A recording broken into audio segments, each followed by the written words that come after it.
Girl, I see you've come a long, long way. You're not alone anymore. Come sit with me and tell me your story. You've come a long way, girl. Pulled yourself out and climbed the nest. Those were some dark times back then, but it's all over now. You're not alone anymore. Come sit with me and tell me your story. This is Trucking with Tammy, where your journey's heard and your voice is free. You're not alone, come share your story with me. Good afternoon and welcome to Trucking with Tammy. I am your host, Tammy. Today's guest is Danielle Cessna. Danielle is joining us from, where are you at today, Danielle? Hendersonville, Tennessee. I didn't know because I know you've been bouncing all over the place with the tour lately, so. Yeah, I just got back from Oklahoma. Nice. So Danielle is a driver in the entertainment segment. She comes to us with 14 years of driving experience, 8 of those in the entertainment segment. And we're going to get the ins and outs of Danielle's trucking career and see what she has to say about those wonderful 14 years as a woman out here. So Danielle, how in the world did you get into trucking? I just woke up one morning, decided to drive a big truck. Is there drivers in your family? Anybody? No, everybody went into the military or something along those lines, and I was delivering bread in a box truck, and I decided to drive something bigger. So what was the appeal? The size of the vehicle, I guess. Just something, the challenge. Now, were you looking to go over the road when you started your career, or did you think, I'll deliver bread still, I'll just do it, DC to DC versus to the store? I honestly had no insight on it, so I just kind of went with the flow and found a company whenever I first started, did my year, and then switched to a different company and spent 4 years there, and then came over to Stage Call. Okay. So when you started your career and you started school, did you think, oh no, what did I get myself into? Or were you like, yes, this is exactly the challenge I wanted? It was the challenge that I wanted, and it was interesting because I was the only female in my class. Everybody else were males. And I went through that. I had a couple girls of mine because we were a pretty big group. But how did the guys handle you being there? Were they pretty good about it? Did you have any challenges? They were pretty good.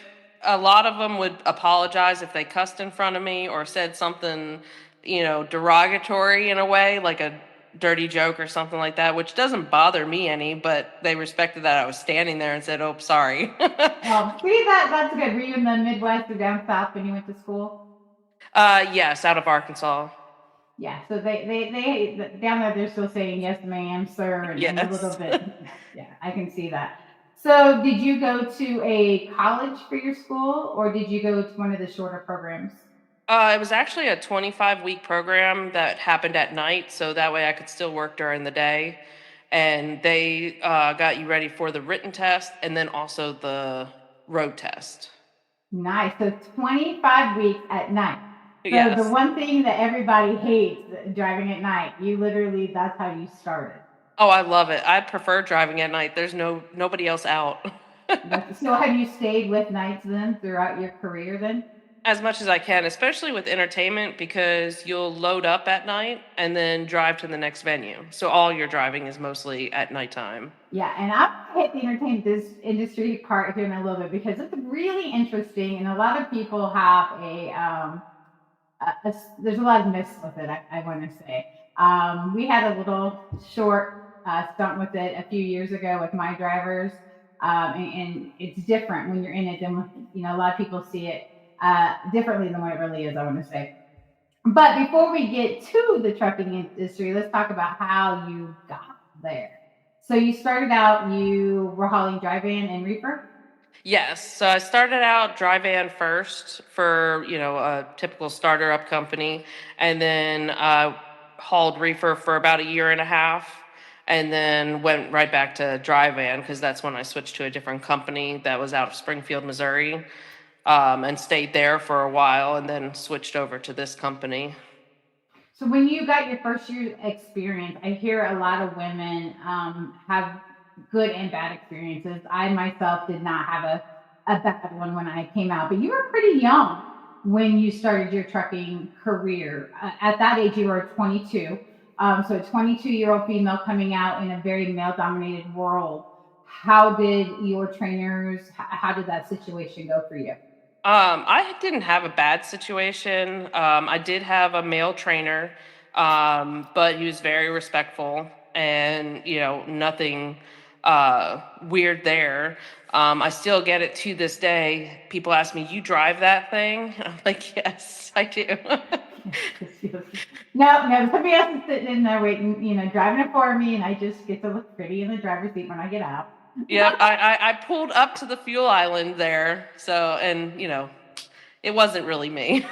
Right? No, that's not me. So your first year, was it what you when you got into trucking and you were going through being away from home and over the road and doing that first year?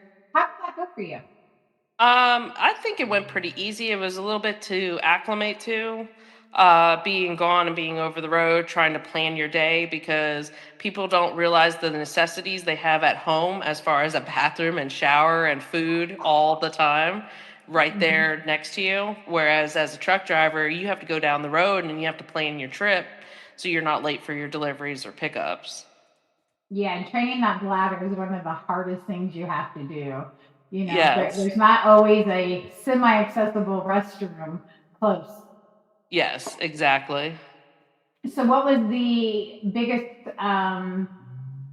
struggle that you had, or I don't really want to say problem, but our first year, there's always something, obstacle, struggle, something that we have to overcome. What was yours? I would say there's the long days, sitting and driving for long distances. I was not used to driving that much. So I think that was the hardest thing. A lot of people say it's the backing into the docks, where I think that's where I was kind of at an advantage with the school that I went through because we did a lot of backing. So I think that kind of helped me once I was out by myself. So yours was the driving for long hours, which is exhausting. And people don't really, they're like, oh, you just sit and drive. Right. But it's very, very exhausting. So, is there any lessons you learned your first year that you think a new driver would get good advice from you? I didn't Definitely even word trip that right. planning. Yeah. Definitely trip planning is the biggest thing because people get flustered with the e-logs, and honestly, it will help you. You just have to plan out your day for it. And learning when to stop to find parking so you're not having to make a spot and try and sleep without somebody trying to wake you up and say, you have to move. So, Right. So, working nights, about the time you would park, generally, that's probably a hard time to find a decent space because they're pretty full. And then people have made spots, which makes it even more complicated. How did you yeah. handle that? Well, driving at night is not too bad, especially if you plan to stop around 8 or 9 in the morning. Then everybody else will be, what do people call them? Solar drivers will be leaving as you're coming in, so you kind of have a better chance of finding parking than you would if you're driving during the day and then trying to park 8 or 9 o'clock at night. Yeah, I used to ride and do training, and we would have to park between 3 and 4 o'clock in the morning sometimes, and that is almost impossible to Yes. maneuver around the truck. So I can see where 8or 9 o'clock would be a much better time frame to find a spot Yes, than definitely. And that. if you do get to a crowded place, this is, I think, another thing that people don't take into account. They forget how long they are and don't use the space, and they start taking out people's hoods. So, Yeah. yeah. not paying attention is, they really need to pay attention to their turns. My favorite is the rest areas where you have both sides with parking and people don't pull up far enough. So the rear, and you're trying to maneuver in between those vehicles and you're like this far away from the back of them trying to get through. Yeah, And there was one time I actually had to wake a couple people up because you couldn't get through, and there was people behind me. I'm like, "There's no way I'm getting through. My mirror is on this person's trailer, yeah, so they're gonna have to move up." move up, move back, something. Let me through. So, are you now family life? What's family life like for you? Are you married, kids? I'm single, no kids. I have family in Arkansas, Washington State, Missouri, Pennsylvania. So usually, as I'm going through, I'll be like, "Can I borrow your couch for a couple days?"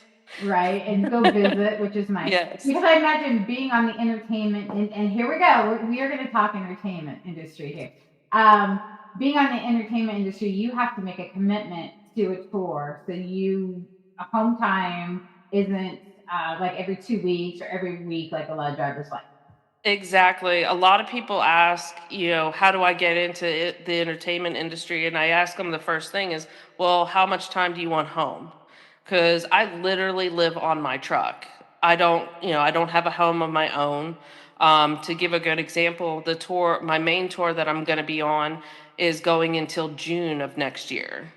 And we sit so long at a certain venue, load up, go to another venue, and sit again. If I get lucky enough to go through the house, then I'll stop and visit as long as I can. That's something people have a hard time with moving from freight to entertainment because you're not getting paid by the mile, you're getting paid by the day.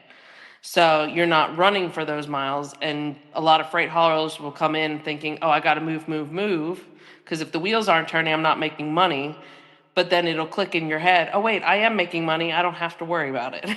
Right, right. I'm making money regardless of what I'm doing. So that's a good way to look at it. So, how did entertainment come about for you?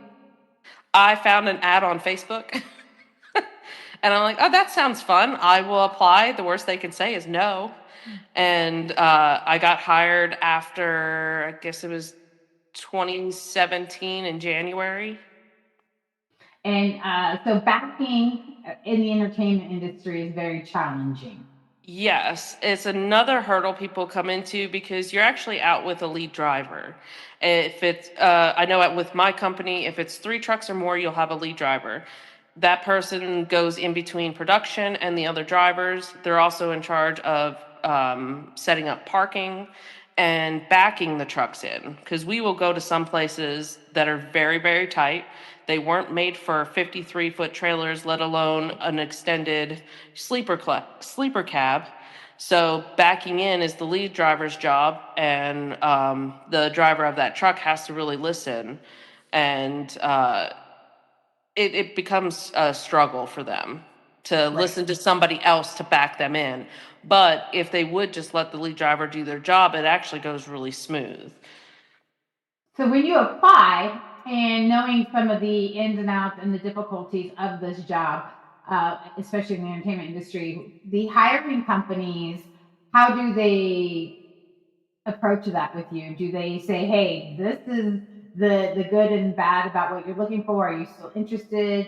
Is there a difference between applying to an entertainment industry company versus a regular driving company? I think so because most entertainment companies will want you to have 3 years experience because of the challenging places we have to go. And I mean, we're hauling trailers that are worth, 2, $3 million worth of gear inside. And, you have to be on your A game to get from one place to another in time. And then, whenever I hired on, they asked if I wanted to speak to another driver, and I said yes, absolutely. So I got to ask them questions. Anytime somebody asked me questions about the company or the industry in itself, I always try to give out if they want to ever call me sometime if they're interested. I'll give them the company's name and phone number for the recruiter, and they can always call me if they have additional questions. Okay. So, being in the entertainment industry, you work with a group of drivers, and each concert or each tour requires a different set amount of drivers. So, you guys are with each other every day Yes. throughout this time period, correct? How many people on general do you work with? It can range anywhere from a one truck tour, so you have to deal with yourself, and sometimes that's the hardest thing of all. Or I know of people that are out on 26 truck tours, and that's a lot of personalities to deal with. At this company, I'm the only female lead driver. I prefer the smaller tours. It's less personalities to deal with. I hand out a little Word document of rules to follow while out on tour. One of the things that people seem to not follow sometimes is if you have a problem with someone, either deal with it or just stay in your truck. You don't have to be near that person. So, because you're with each other so much, you're gonna, start to bump heads every now and then, just because that's just normal. So, Right, right. Yeah, and we're so used to being by ourselves in our trucks, right, for hours on end. So yeah, you start having to spend all that time with another personality, and it can get yes. overwhelming for some people. So you are the only female lead, but how many actual females do you guys have? I want to say we have about 10 female drivers at this company, and we're about a That's pretty 100 good. truck company. So about 10%. That is really good percentage. Yes. Actually, on the tour, that my main tour, we have three female drivers and then one male driver. We call him our honorary female driver, and he goes along with it. Just one of the girls, just one of the Yep. girls. So how long have you been a lead? I've been a lead for almost 8 years, or well, I guess it'd be 7.5 years. So I started 6 months after I started at Stage Call. That was after a recommendation from another lead driver after working with him. So I got to train under other leads and then moved into my own tour. Yeah. So as a team lead, I mean, you obviously have to be able to manage all those different personalities without, you can't be too soft, you can't be too mean. You got to find that middle ground with them. How do you do it? I've always been told I'm too nice. So, but I have a very calm personality, so I think that's what helps everything work out.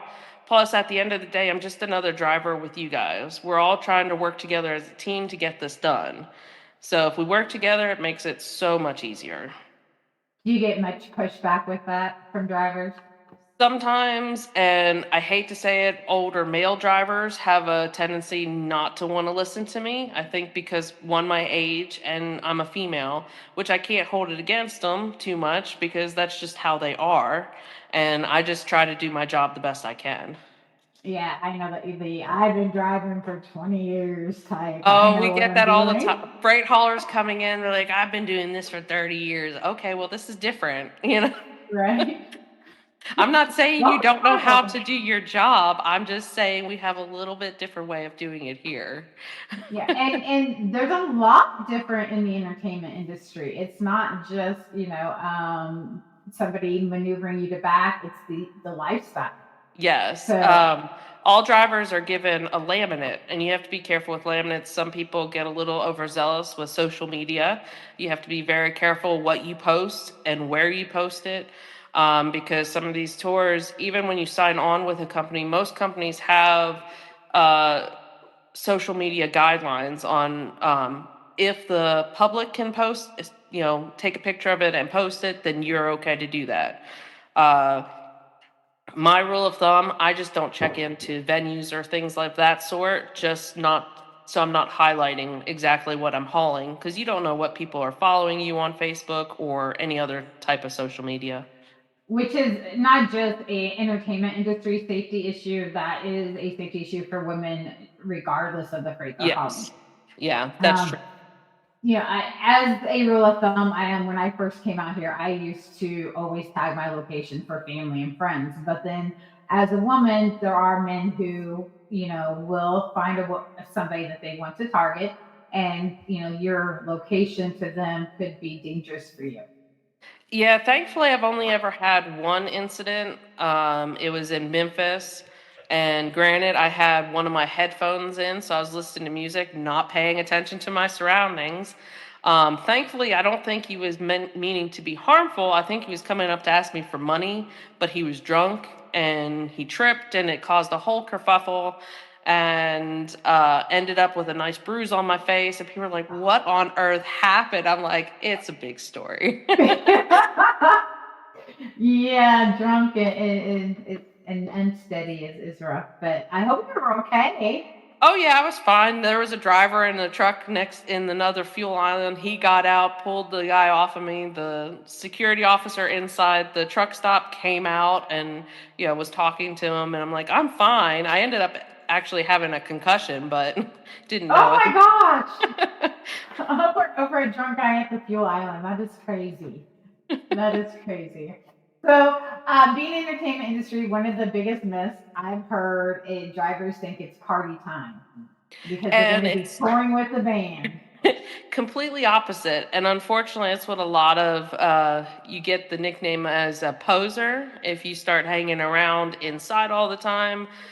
Which really that doesn't look good as for the driver because production's like, well, this person's not sleeping. How are they going to get to the next venue safely? Because while the show's going on, you're supposed to be sleeping. That doesn't mean we can't go inside. You can use the restroom, get food, do what you need to do, but you're supposed to limit your time just so you're rested for the next night or that night for the next drive.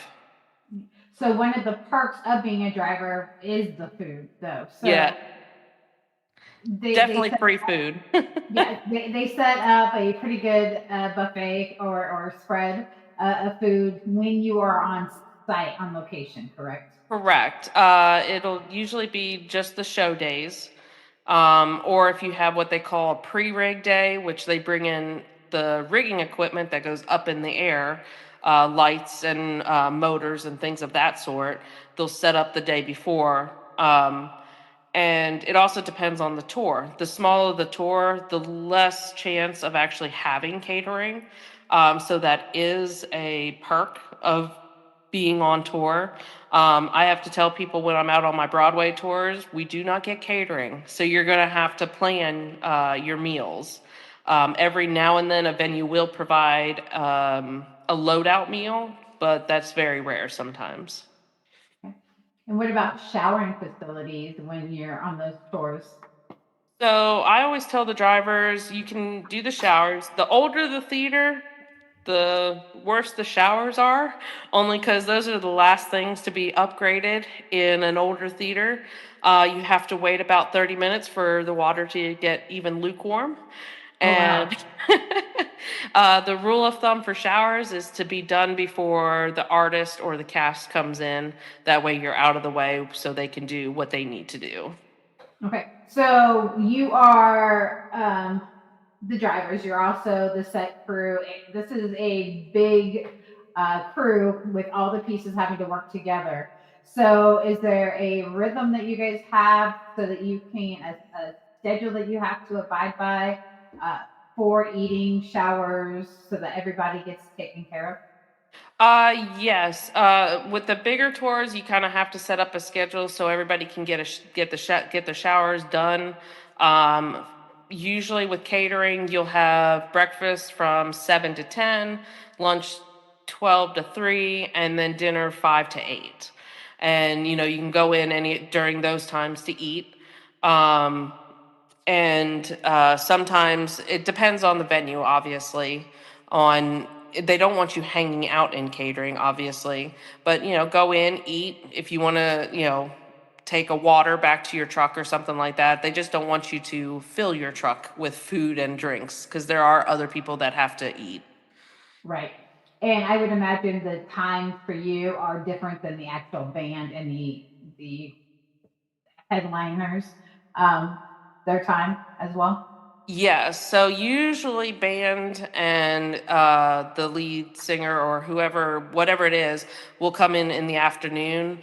If it's an overnight, they'll usually travel with the cast buses or the crew buses as well to get there, and they'll be sleeping during the day while they're setting up, and then they'll get up and do the sound check and get ready for their show.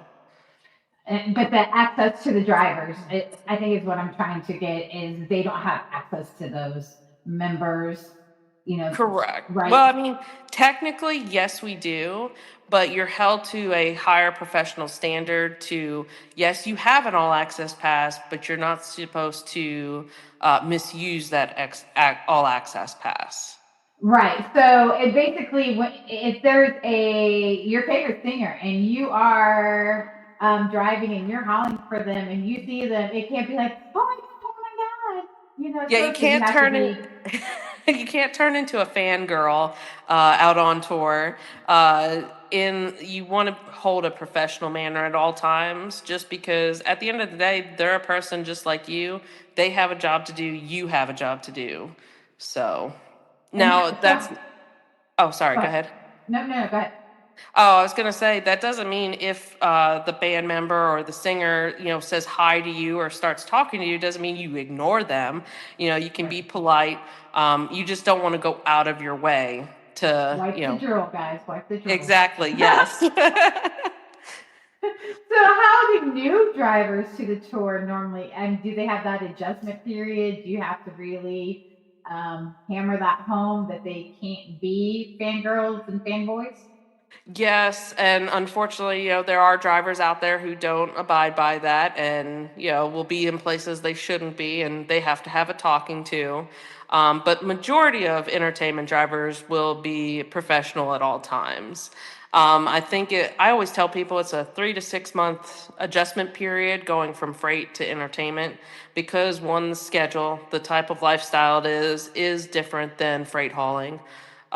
You are set to a specific schedule. So, whereas freight, you may have a few hours here and there, you can just kind of, do your own thing. Whereas entertainment, you may have a 400-mile overnight that you have to get to, and there's no time for stopping. Right. So what are the biggest positives about being a woman in the entertainment segment of transportation? I don't know. I've never noticed a difference. I have talked to older female drivers in this industry. There was a lot of hazing, I guess, that would happen, uh, probably 20 years ago. Whereas when I came in, none of that was actually happening. I had a great support system. My mom actually prefers me being in entertainment because I'm around other drivers. I'm not by myself all the time anymore. So Yeah, I I would have think that it'd support be system. safer. That's what I was Yes. thinking. Since you have that network of people that you're with all the time, it seems to be a safer environment. Yeah, you have more of a buddy system when you're out here, rather than where freight, you're just by yourself. So, what's the biggest downfall to the entertainment industry? I would have to say the home time for most people. For me, I'm not married, I have no kids, so it really doesn't bother me any. My family has been used to me being over the road for so long that it doesn't phase them anymore. I just had a hiccup missing Christmas because I forgot to send an email. I got so excited about going home for Christmas and I was telling everybody about it. I forgot to send an email. Oh So no. those plans kind of got squashed and we planned it for a different time. So it's just one of those things. They're kind of used to it. Oh, Danielle had her moment. We'll have to change the plans. So, Right, yeah. Well, at least you forgot to do it, right? So yes. it's better when we mess up to understand that we messed up than if somebody else messed up and caused us to mess up. So, Yes, exactly. With this industry, you definitely have to be flexible until you're actually out on the tour. Don't get set in your schedule because I had my schedule changed 3 different times in one day. They're like, we're going to put you on this. And then about 2 hours later, I got another phone call. Never mind, we're putting you on this. And then about 4 hours later, I got another phone call. Squash all that. We're putting you on something else. I'm like, okay. so once the tour is set though, and you're on, is there much change that happens? Typically, no, because all the venues are already booked. People are buying tickets. Most tours are booked out technically a year in advance, if not more, depending on that specific tour, because they have to get in with certain venues and get into their schedule. Now, would your employer pull you off a tour to put you on another one normally, or do they like to keep the same crew throughout? Typically, they like to keep the same people throughout, especially lead drivers. Lead drivers usually won't get pulled off of a tour um, unless somebody has some sort of vacation that was planned ahead of time, or, God forbid, a medical emergency, family emergency. Then most drivers will stay on the same tour. Okay. And how many months of the year are you out? I just say I'm out 365 days a year. I'll plan vacation here and there. Every year, my mom and I go on a mother-daughter trip. We go on some sort of cruise, or go Oh, exploring somewhere.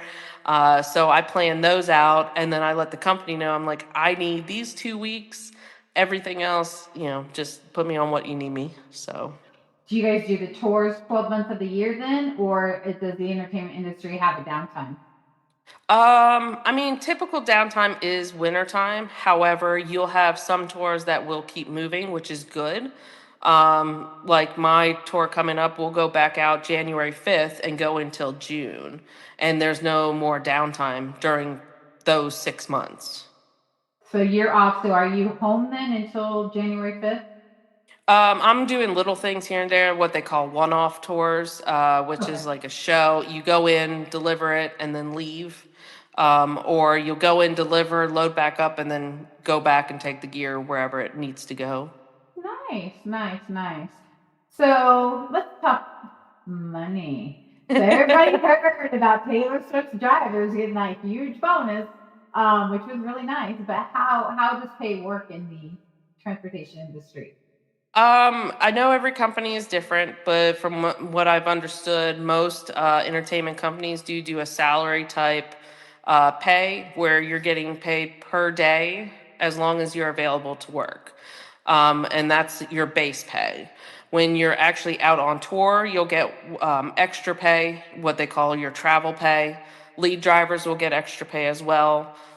Certain tours will give their bonuses, but they will never be like Taylor Swift. And I have a feeling there is way more to that than people are actually saying, because I I'm sure imagine. there's a catch somewhere. Yeah, yeah, that was a pretty big bonus. So, what is the average size bonus that you guys get?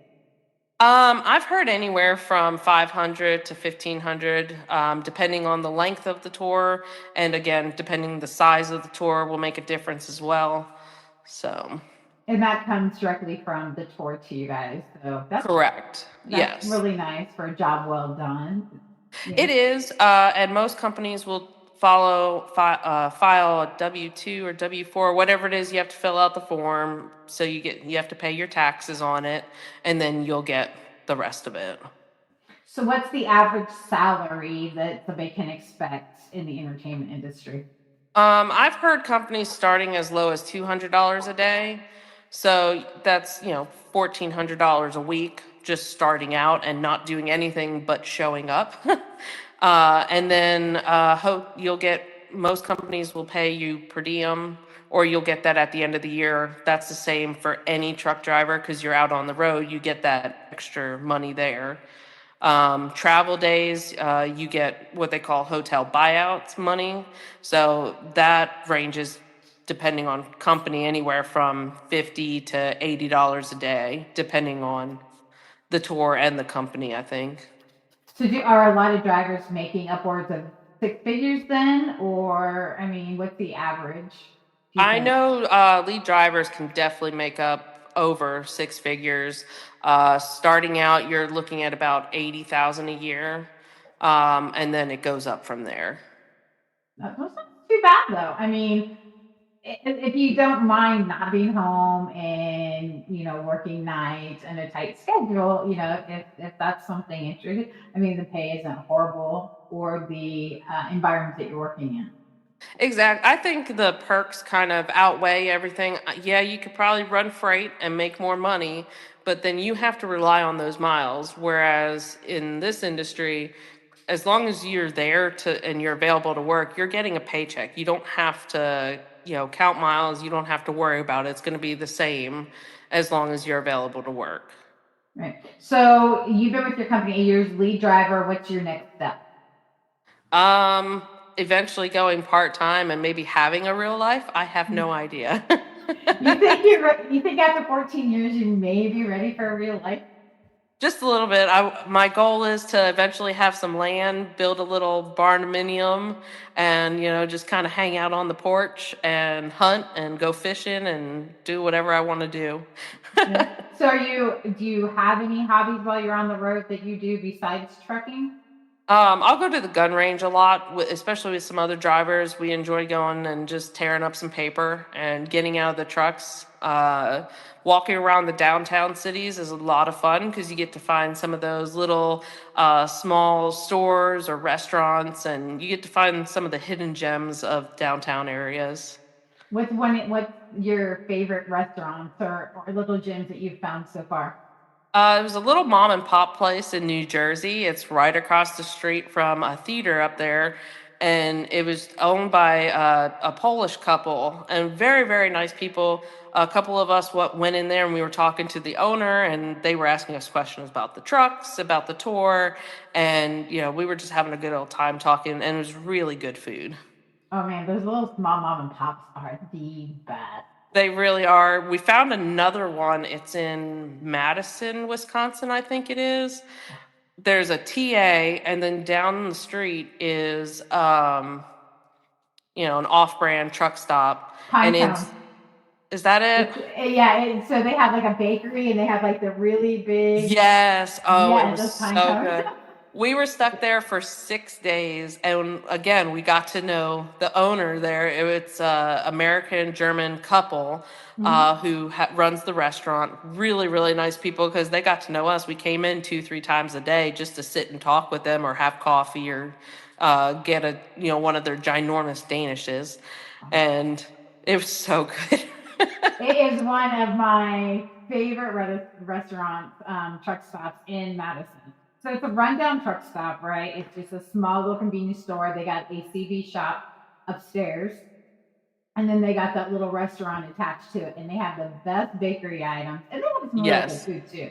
Oh yeah, definitely. Everyone tried something different each time they went in, so I think we almost went through the entire menu. Wow. Yeah, their cinnamon rolls are literally as big as my face. I It took mean, me three it's days to humongous. finish the cinnamon roll. I could not do it in one sitting. There's just no way.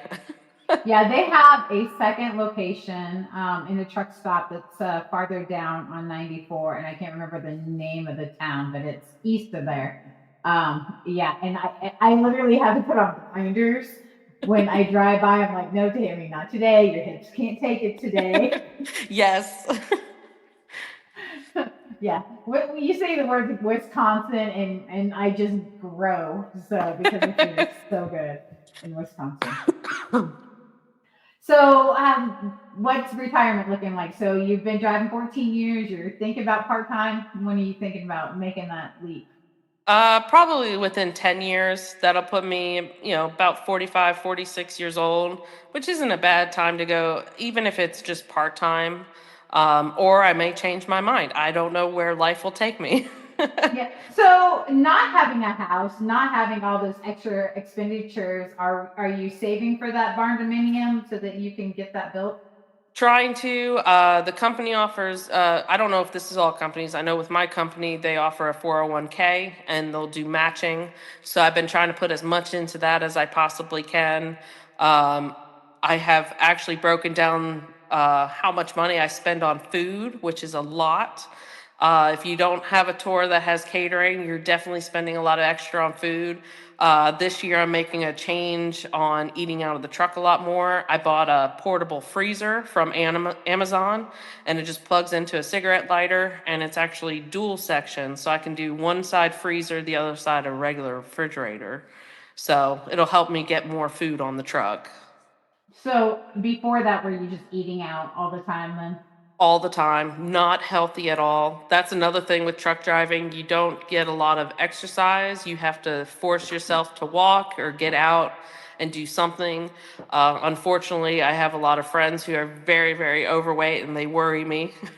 I worry about their health, and I try to get them to walk with me sometimes. They just groan and just roll their eyes at me. Well, I just hit the big 5-0 this year, and so before I used to carry a jump rope with me, Okay. and when I was getting loaded or unloaded, I would jump rope, and I would get a lot of weird looks, but it really helps with the cardio when you've been sitting all day. And I haven't done that lately, but I carry dumbbells with me on the Okay. truck to try and keep that. And some days I'm just after working 14-hour days, I'm too tired, and I just look at them like, hey, you are an ornament in my truck. But Exactly. it's really important, even if you just do laps around the semi and the trailer. It's really important, especially as you get older, Yes, to do that. absolutely. I carry it's different weighted bands. I find the bands to be very helpful. Plus, they're a little bit more compact than and lighter weight than a dumbbell might be for some people. Right. Because you can also put them behind your seat and use it, while you're just sitting in the front seat waiting at the dock or whatever you're doing. Um, and I tried putting it on the truck. Um, and it actually worked out really nice on either the side of the truck where it has the handle or on the back of the trailer, putting the band around that and doing, some sort of workout outside. Yeah, I've seen some people use the TRX system. I have one of Um, those as well. They're actually really nice, focusing more on body weight type yeah, exercises. yeah. Yeah. So one of the things that I being in the entertainment industry is you also have to keep your equipment clean. Yes, so it's all about looking professional, looking clean. Every company will give you truck washes. So the rule of thumb is before you go to the venue, get as close as you can. We use Blue Beacon. So find a Blue Beacon as close to the venue as you can and get washed up. That way, when you're rolling in, you don't look dirty. A lot of tours will have what they call wrapped trailers. So it'll have the band or singer's picture all over this trailer, and you don't want to be rolling up dirty. That doesn't look professional at all. So you always want to keep it looking clean. How often are you watching them then, generally? About once a week at least. If you're going through snow or something like that, some companies will give you the option. Okay, here's an extra truck wash. Go get that cleaned up. Nice. Now, do you guys have to wear uniforms? No, no uniforms. Obviously, again, it's all about professionalism. You don't want to be running around in holey shirts and, looking dirty. But there's no strict, dress code for it. Yeah. So are you going to stay in the entertainment industry then until you retire, or is there something else out there that you're like, that's challenging? I think I'll stick here because I actually enjoy it. I enjoy what I do. Every tour is different, so I get to learn something new each tour I go out on. Every production manager is going to be different, so I get to learn a different type of personality to work with. And the same with different drivers, working with different drivers. So I actually enjoy this industry. I don't think I'll ever leave it. That's good. It's always the goal to find your niche in driving. I'm a private fleet driver. I love what I do. So, I always tell people the wonderful thing about trucking is there's so many different segments of it that Yes. find what makes you happy and that fits your lifestyle. So I'm keeping you here for a little bit, but is there, for new people that are like, hey, this sounds interesting, what advice would you give them? Where would they look? What areas hire? Any input you can give for people who might be Um, interested? Definitely do your research on the company. Not every it's the same with freight hauling. Not every company is going to be a good fit for every driver.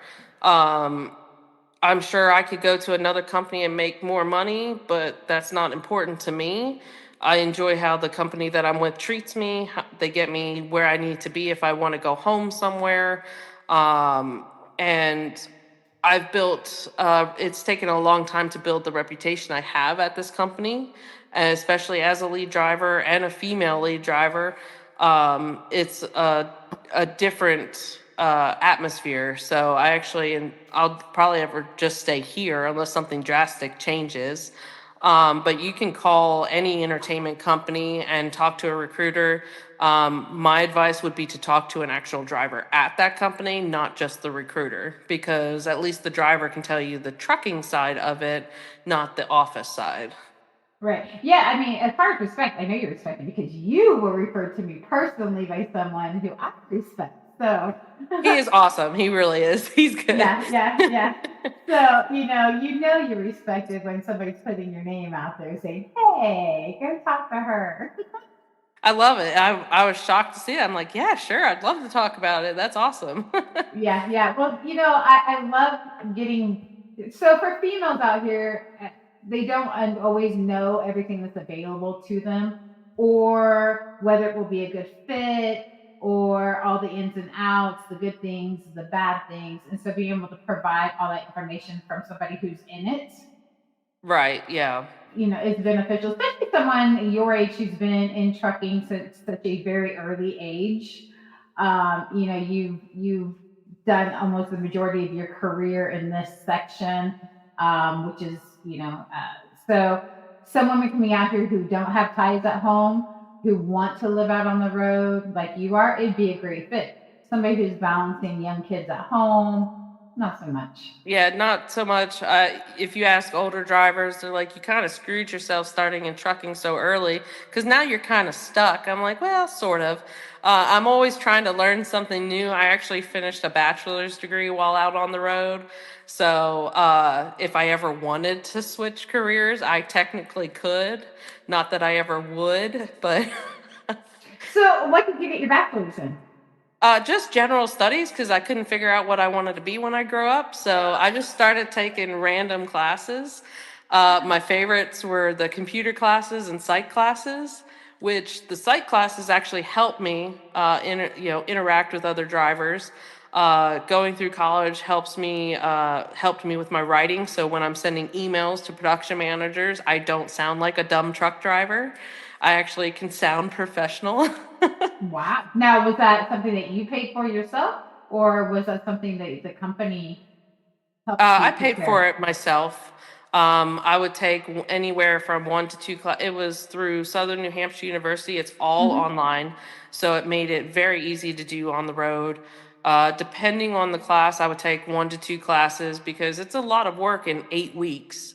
And depending on the tour that I was on, I was busy with the tour and then trying to do schoolwork. It was tough. It's brutal. It's brutal. Yeah. Yes.